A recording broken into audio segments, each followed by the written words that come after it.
అశ్వగంధ చూర్ణాన్ని నడుము నొప్పికి ఎలా వాడుకొని ఆ యొక్క సమస్య నుంచి బయటపడవచ్చో ఒక వీడియోలో తెలుసుకోవడం జరిగింది. మరి ఈ వీడియోలో నేత్ర దృష్టి మెరుగయ్యేందుకు, నేత్రానికి సంబంధించినటువంటి ఇబ్బందులు రాకుండా ఉండేందుకు అశ్వగంధను మనం ఎలా సద్వినియోగం చేసుకోవాలో తెలుసుకోబోతున్నాం. మరి ఈ యొక్క ఫార్ములా తయారీకి కావాల్సినటువంటి పదార్థాలు 2. మొట్టమొదటిది మనం చెప్పుకున్నాం కదా, అశ్వగంధ. ఈ యొక్క అశ్వగంధ చూర్ణాన్ని ఒక 50 గ్రాములు తీసుకోండి. ఔషధం తయారు చేసి చూపించేందుకు ఇక్కడ కొద్దిగా మాత్రమే కలపడం జరుగుతోంది.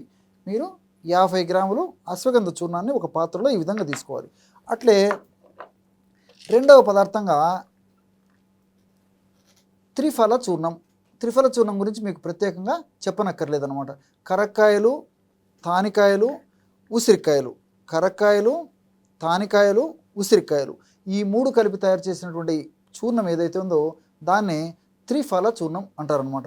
ఈ యొక్క త్రిఫల చూర్ణాన్ని ఒక 150 గ్రాములు తీసుకోవాలి. అశ్వగంధ చూర్ణం 50 గ్రాములు తీసుకుంటే త్రిఫల చూర్ణాన్ని 150 గ్రాములు తీసుకోవాలన్నమాట. కేవలము ఈ 2 పదార్థాలే, అంటే అశ్వగంధ చూర్ణము 50 గ్రాములు, త్రిఫల చూర్ణము 150 గ్రాములు. ఈ 2 పదార్థాలు కలిపి ఔషధంగా తయారు చేసుకొని మనం ఆ యొక్క ఔషధాన్ని వాడుకోవడం వల్ల కంటికి సంబంధించినటువంటి వివిధ రకాలైనటువంటి వ్యాధుల్లో చాలా చక్కటి ఫలితాలు కలుగుతాయి. ఈ రోజుల్లో వివిధ కారణాల రీత్యా మరి చిన్నపిల్లల నుంచి ఈ యొక్క కంటికి సంబంధించినటువంటి సమస్యలు విపరీతంగా పెరిగిపోతున్నాయి.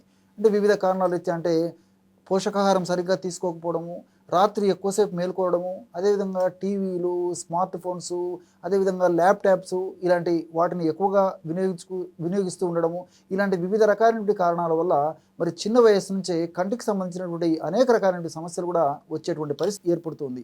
పూర్వకాలం అయితే ఏదో 50 సంవత్సరాలు దాటినటువంటి వాళ్ళలో మరి శరీర ధర్మంలో, దేహధర్మాల్లో, వయోధర్మంలో భాగంగా మరి నేత్రానికి సంబంధించినటువంటి, కంటికి సంబంధించినటువంటి సమస్యలు కలిగేటువంటి పరిస్థితి ఉండేది. కానీ మరి ఈ రోజుల్లో చిన్న వయస్సు నుంచే ఈ యొక్క కంటికి సంబంధించినటువంటి సమస్యలు ఎదురవుతున్నాయి. కాబట్టి మరి అలాంటి సమస్యలు రాకుండా ఉండేందుకు, వచ్చినటువంటి సమస్యలు త్వరగా తగ్గేందుకు, భవిష్యత్తులో ఈ కంటి సమస్యల వల్ల ఇతర ఉపద్రవాలు రాకుండా ఉండేందుకు, కంటి దృష్టి మెరుగయ్యేందుకు, కంటి సమస్యలు మరింత పెరగకుండా ఉండేందుకు కూడా అనేక రకాలుగా ఇప్పుడు మనం చెప్పుకున్నటువంటి ఔషధ యోగం ఉపయోగపడుతుందన్నమాట.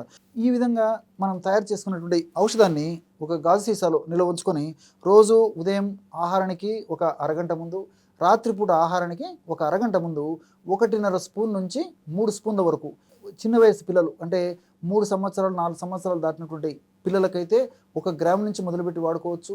మరి వయస్సు పెరిగే కొద్దీ దాని యొక్క ప్రమాణాన్ని కూడా పెంచుకుంటూ వాడుకోవచ్చు అనమాట.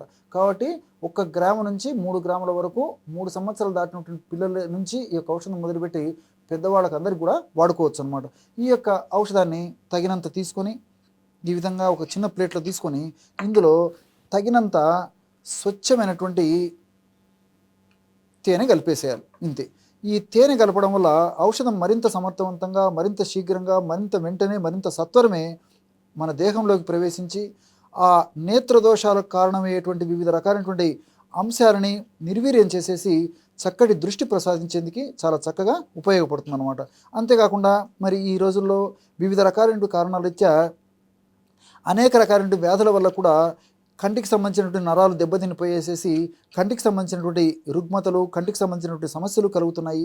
అట్లే ముఖ్యంగా మధుమేహ వ్యాధిగ్రస్తులు కానివ్వండి, అదేవిధంగా బీపీ ఉన్నటువంటి వాళ్ళలో కానీ ఆ యొక్క వ్యాధి వల్ల కానివ్వండి, లేదా ఆయా వ్యాధులకు వాడేటువంటి ఆధునిక కృత్రిమ రసాయన ఔషధాల వల్ల కానీ మరి ఈ యొక్క నేత్ర దృష్టి దెబ్బతినేటువంటి పరిస్థితి ఏర్పడుతుంది. కాబట్టి ఆ నేత్ర దృష్టిని సంరక్షించేందుకు కూడా ఈ యొక్క ఔషధం చాలా చక్కగా ఉపయోగపడుతుంది. చూశారు కదా, బ్రహ్మాండమైనటువంటి ఔషధం నేత్ర దృష్టి బాగా మెరుగయ్యేందుకు రెడీ అయిపోయింది. ఈ విధంగా తయారు చేసుకున్నటువంటి ఔషధాన్ని చప్పరించేసేసి వీలైతే కప్పు పాలు తాగవచ్చు, లేకపోతే చప్పరించేసి అలాగే ఉన్నా సరిపోతుంది అనమాట. ఈ యొక్క ఔషధాన్ని రోజు 2 సార్లు ఈ పద్ధతిలో వాడుకోవాలి. ఔషధం అయిపోయిన తర్వాత మరలా అవసరం అనుకుంటే మరలా ఇదే పద్ధతిలో తాజాగా తయారు చేసుకుని వాడుకుంటూ ఉండాలి. దీర్ఘకాలం పాటు వాడినప్పటికీ ఎలాంటి సైడ్ ఎఫెక్ట్స్ ఉండవు, అన్నీ మనకు సైడ్ బెనిఫిట్స్ ఉంటాయి. కాబట్టి కేవలము నేత్ర పరిరక్షణే కాకుండా, అంటే నేత్రాలకు సంబంధించినటువంటి వ్యాధులను అరికట్టడమే కాకుండా, వచ్చినటువంటి వ్యాధులను త్వరగా తగ్గించడమే కాకుండా వ్యాధి నిరోధక శక్తిని పెంచేటువంటి అద్భుతమైన రసాయన ఔషధాలు కూడా ఉన్నాయి. కాబట్టి అనేక రకాలైనటువంటి సైడ్ బెనిఫిట్స్ కూడా ఈ యొక్క ఔషధం వల్ల కలుగుతాయి అన్నమాట.